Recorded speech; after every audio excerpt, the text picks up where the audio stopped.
Equal हो। इसके बाद इसका जो साइड है समझना, इसका जो साइड है इंक्लूडेड साइड, मतलब ये वाला साइड इसके इक्वल हो और ये वाला एंगल इसके इक्वल हो। अगर ऐसा होगा क्या होगा? Angle side angle. तो ये क्या है? एंगल है। मान लो ये पहला एंगल है।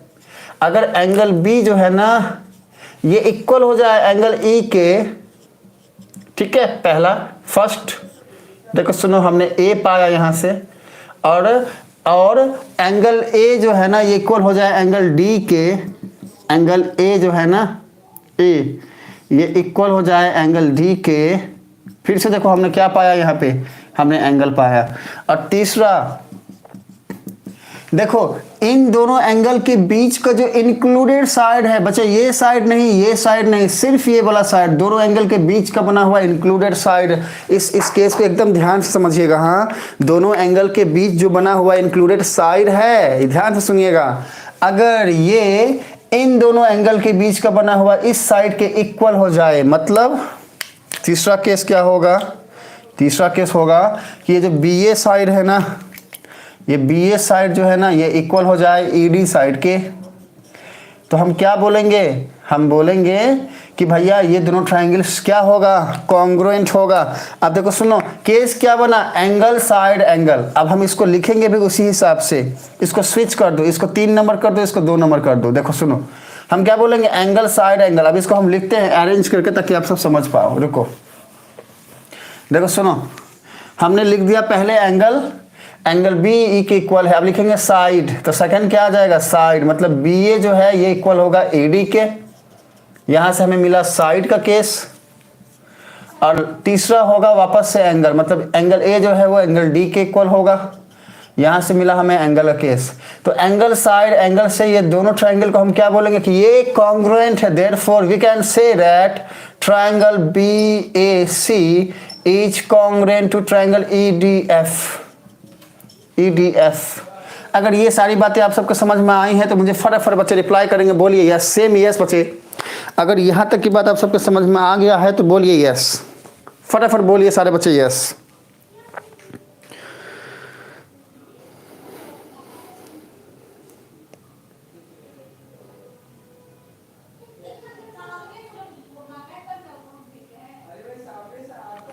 ओके, अमन बोल रहा है यस, नंदनी का यस आ गया है, मेरा अखिलेश का रिप्लाई यस में आ चुका है। अमन, नंदनी एंड अखिलेश यस बोल चुके हैं। और अमन, नंदनी और अखिलेश के बाद हम वेट कर रहे हैं हिमानी के रिप्लाई का, अभिमन्यु के रिप्लाई का, सत्य के रिप्लाई का, निधि के रिप्लाई का। नो, हिमानी बोल रही है नो, क्योंकि पढ़ाई ज़्यादा इंपॉर्टेंट है। मेरा स्टोमक, ओ माय गॉड, बहुत अच्छा, वेल डन अभिमन्यु। मेरा अभिमन्यु बोला सर जी हमारे लिए खाने से बढ़ के पढ़ाई ज़्यादा ज़रूरी है, हम पढ़ेंगे। बहुत ही अच्छा, वेल डन अभिमन्यु। चलो, मेरा अभिमन्यु है, मुझे बहुत अच्छा लग रहा है। हाँ, और हिमानी बोल रही है नो। क्या समझ में नहीं आया आपको हिमानी? वो लिखिए आपके डाउट को, हम फिर से समझाएंगे बच्चा। आपको क्या समझ में नहीं आया उसको लिखिए, हम फिर से समझाएंगे। आपने बोला नो, हम पूछ रहे हैं आपको क्या समझ में नहीं आया। हमारी हिमानी बहुत चालाक हो गई है, वो टीवी शो में चालाकी सिखाता है क्या? नो डाउट बोलना चाहती है। हाँ, मस्ती कर रही है हिमानी। हाँ, अभी छोटी बहन हंस रही होंगी, हिमानी दीदी तुम तो शो नहीं देख सकती हो। हाँ, अब हिमानी जो है गुस्से में ऐसे बोलती है, तुम लोग हम बताते हैं। हाँ, हमको जो है तुम चिढ़ाती है। हाँ, हम एजे सर को बता देंगे। हाँ, तो फिर बहना बोलती होगी बता दोगे तो क्या कर लेंगे, अब हमारे पास एजे सर आएगा तो हम ही को पीटना शुरू कर देंगे। हाँ, तो हमको पिटवाओ मत। हिमानी, टॉपिक पे आइए। तो ये हमने समझा। हाँ, अब हम इसी के ऊपर में क्या करने वाले हैं, हम एक न्यूमेरिकल सॉल्व करने वाले हैं। न्यूमेरिकल सॉल्व करते ही हमको ये बातें और अच्छे से समझ में आएंगी। तो सारे बच्चे आइए इधर, करते हैं कि न्यूमेरिकल सॉल्व। चलो, स्क्रीनशॉट लेना है तो ले लो बच्चे, अच्छे से इसको लिख लीजिएगा, ठीक है।